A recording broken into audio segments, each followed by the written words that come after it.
Hi and welcome to WoW Flash. This is my weekly series where I look at the news from anything at all to do with Warcraft from the past 7 days.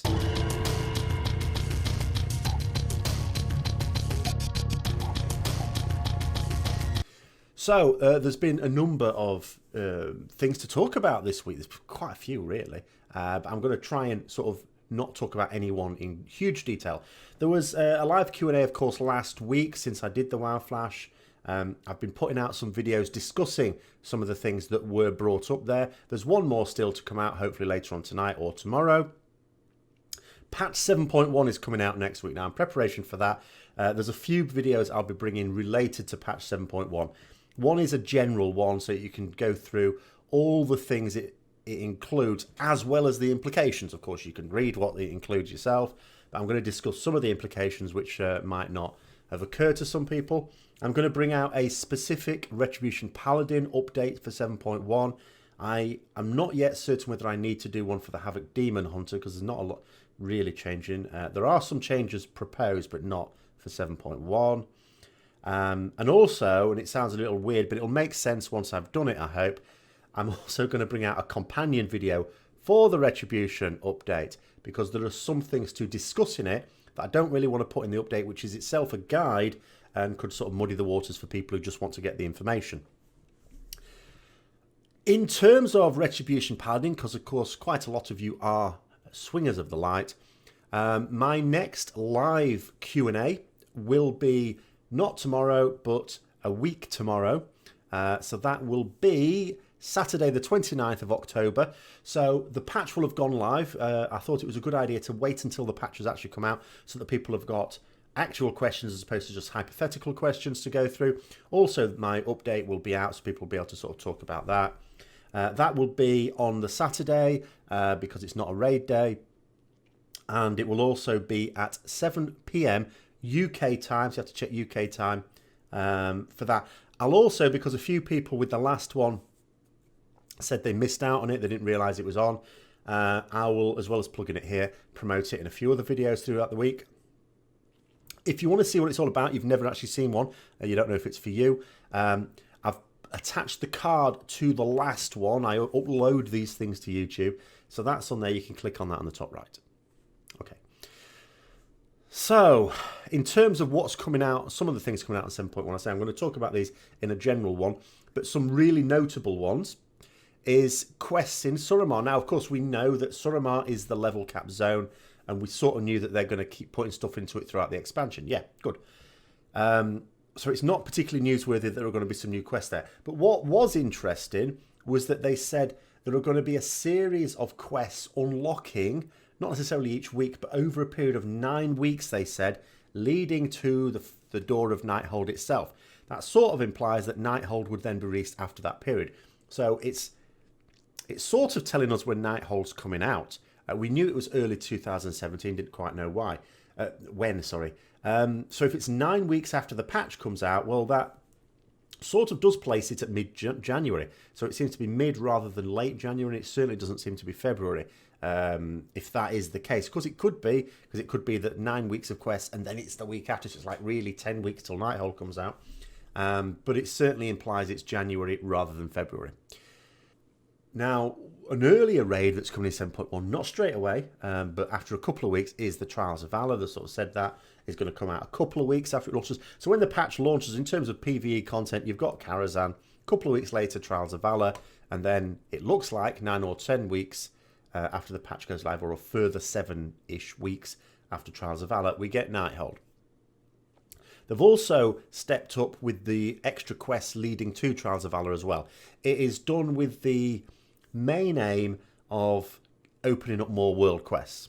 But yeah, there's a sort of storyline, a series of quests that will sort of lead to the Trials of Valor. And I'm fully in support with this. I sort of thought about it. I was thinking to myself, I quite like the idea that they're properly weaving in the stories to the zones, to the raid zones, that is. All of the raids so far proposed, you can imagine there's going to be a really strong storyline for those raids itself. Now, unfortunately not for each character. One thing I've sort of decried a little bit with World of Warcraft in general is We often get a bit of a story arc in terms of leveling that leads to a raid. We don't generally get very strong stories about each. You can have raid bosses suddenly pop up and it's like, who are you? Don't actually know who you are. And that's a little bit true of some of the bosses still in Legion. But what I would say is the story seems a lot stronger leading you to those raids than it has done for a few expansions. It always seemed to be a little bit tenuous. If you think about Highmull, for example, in Warlords of Draenor, what happened was you did the Nagran scenario and everyone's standing around at the end if you didn't play one.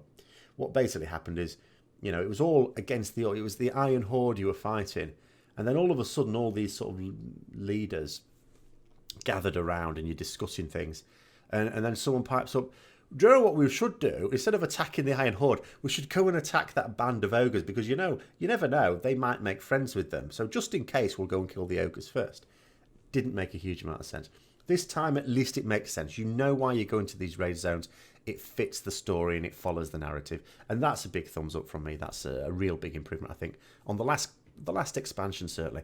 But also the way this Suramar is opening out as well sort of puts me more in mind of going back to Mop with the Isle of Thunder, where little things change every couple of weeks or 2 or 3 weeks. I can't remember what period of time it was.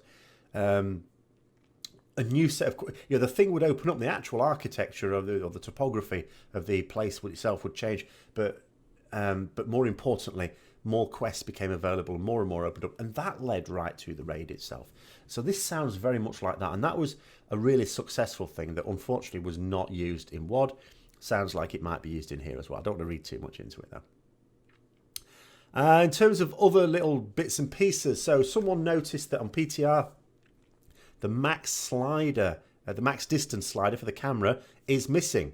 And it's not an oversight. They've said they've done this deliberately. So if you go into your options, you can click on the max slider. That's the maximum amount you can zoom out. What they noticed was people just setting that to maximum anyway. So it says there's no point having a slider. So you can still zoom in. It's not stopping you zooming in.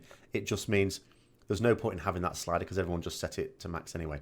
Now the max on the slider is a factor of 1.9. Remember, you can get to 2.6 using a macro. I might as well put it there. And that's still fine. They haven't changed anything. All they've actually done is taken the slider out because they said basically no one used it anyway. So that all seems fine to me. There has been some discussion on class-specific changes in the short and medium term. But again, I'm going to do a video on in general patch 7.1 sometime this weekend.